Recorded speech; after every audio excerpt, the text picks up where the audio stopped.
There are a bunch of new treasure hunts starting up here in the next month or so, and I wanted to just drop a quick beginner's guide to give you guys some tips and strategies that can help you. If you're brand new to this, you'll probably take something away from this. If you're experienced, maybe not, but um, I wanted to help some people out who might wonder, can I do this? How can I get started? And kind of give them some quick advice. So first, I would pick a focus. Like I said, there's a lot coming out, and some of these treasure hunts are going to have 9, 10, 12 pieces. Pick one. Pick one of the pieces and start with that.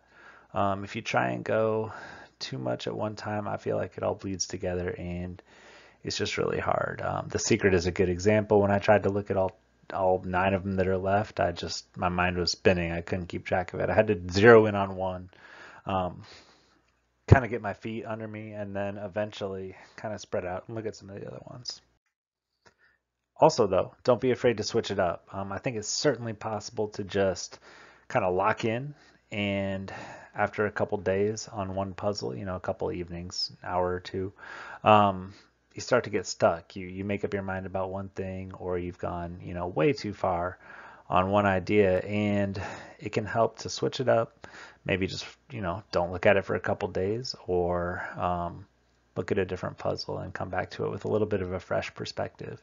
Things that you thought were a great idea 2 days ago might not look so good after a few days away from it. Also, when you start looking at the real puzzles, almost all of them involve words of some type. Very few are purely visual. Look for keywords. Now, some people might say that's not a strategy, but I do believe it is. If words start repeating, that's usually important. If odd combinations of words you don't usually see together, the author did that for a reason. Now, things have changed, right? Google can find almost anything that's ever been written in human history, so you have to be careful. They probably chose their words to avoid the common Google searches. So you might have to think around that. If it returns a ton of obvious results on Google, then the puzzle creator probably anticipated that. So what are they thinking?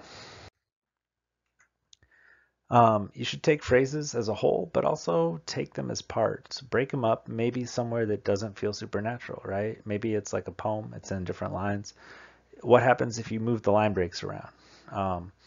What happens if you combine them in a way that you wouldn't normally do it? Some of that stuff is fair game, right?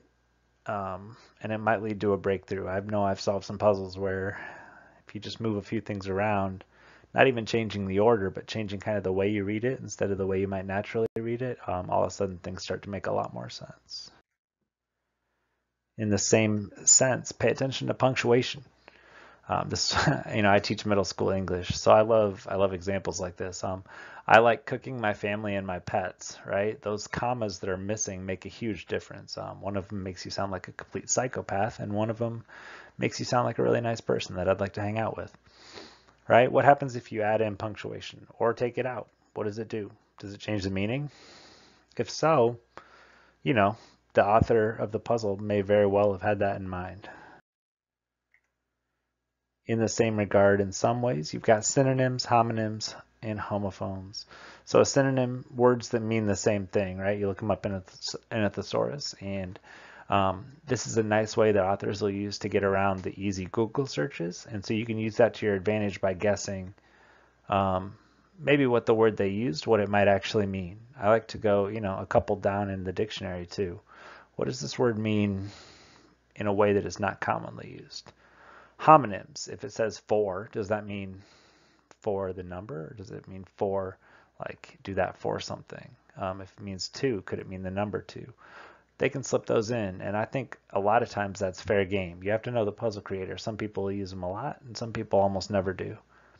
And a homophone, if it sounds like something, those drive me a little nuts in puzzles. If I had to guess, I'd think that the forest fen, uh, you know, kind of one of the most famous of these. I think it used homophones a lot, um, or at least a lot of people's theories did. And those are tricky because not everybody reads the same way. Not everybody has English, as a native language that they speak. And so I don't love playing around with the way words sound like that, but If done well, I think it definitely works in a puzzle. So it, it, it can certainly play into it. So I would say use Google Maps, but don't overuse it. And honestly, this is maybe just advice for myself.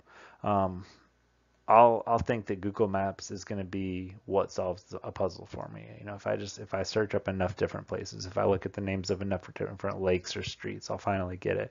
And honestly, the breakthroughs that I've had and the ones that I've done well with have not come necessarily from just looking at a map, whether it's Google Maps or on paper. It's come from reading about the history of places and looking for unique connections that finally make something click in. And then be clever, but also be realistic. If you read people's theories long enough, you'll start to see some that just, there's almost no way they could be true, right? They'll start talking about just, you need a doctorate to follow some of the science that they're talking about, or you need to read some obscure piece of literature from 1672 that there's no way that anybody has read and based an entire puzzle on. And if they did, then they better be hinting at that, right? And if they're not, then you're probably not right. And we all have trouble with this from some time, like from time to time, right? You want to be clever. They're a puzzle. They're not easy to solve. But well, and you might laugh, but my strategy is always to tell it to somebody, usually my wife, who really doesn't care about this, right? She'll kind of just, okay, yeah, sure. If she rolls her eyes, that's where I need to stop. Like I can go like up to that point, but I can't go beyond that, right? If she doesn't see at least some logic behind it, then I know I've gone too far usually, and that's held true pretty much every time. Finally, be kind. So there's a lot of online forums, a lot of Facebook chatter, and a lot of people struggle, just like my middle school students, with criticizing ideas and not people.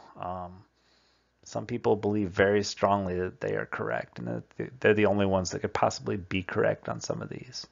And you know, we're all in this to have fun. It's a hobby. I'm hoping it's not a career for anybody really. Um, I guess if you could make it one, that'd be kind of awesome. But so be kind, right? Treat people with kindness. It'll come back to you in the end. Somebody will help you out when you're not expecting it. For most of these, the amount of money is not life changing. Um, it's to have fun. It's to solve puzzles.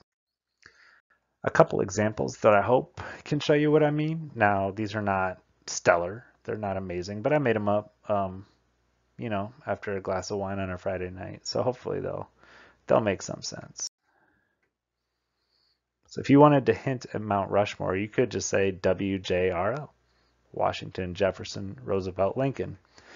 And that's actually not terrible. I Googled it, and the first couple of results are for a radio station in Alabama. So a lot of people might jump at that. And in fact, there's I think the station is called the Rock of something.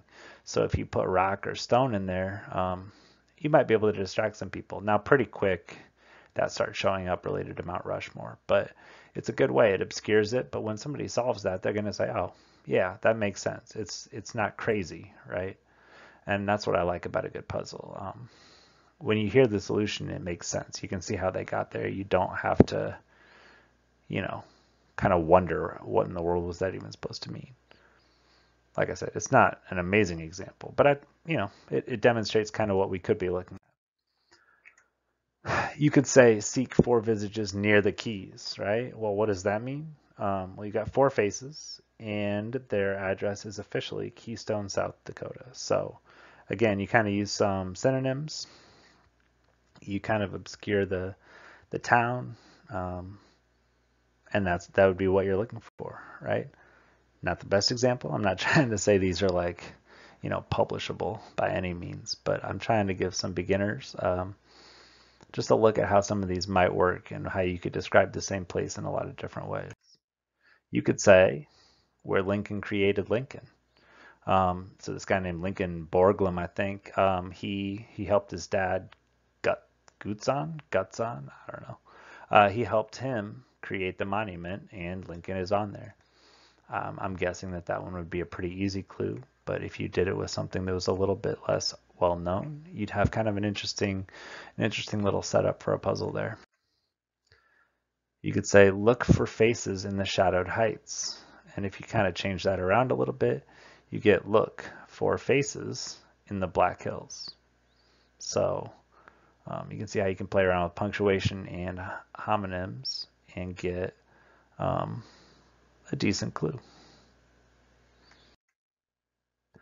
You could put a black triangle like that, kind of a black hill of sorts, and put some numbers and letters around it. And at first glance, that doesn't really jump out to me as anything, but MR is Mount Rushmore, RC is Rapid City, DW is Deadwood, all fairly famous places, and those are the distance in miles between them, as like the crow would fly, so not on roads.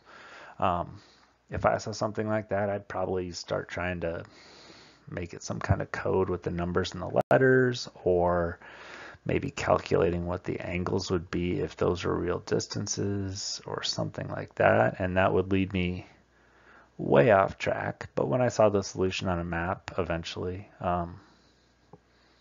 it would make sense. That'd be pretty solid. So I hope those helped a little bit, just some quick examples and some quick guidelines. Obviously, there's a lot more to it. If you liked this kind of video, let me know and I can explain some more things. If you hated it, well, maybe don't let me know. One of the best resources out there that I found is this Mysterious Writings website. I think her name is Jenny, at least one of the main people that runs it, and she does a great job. They've got a lot of news about upcoming stuff, and I'd highly recommend you check it out, but just try and have fun. If it stops being fun, take a break. And thank you for watching. Have a great day. Good luck out there.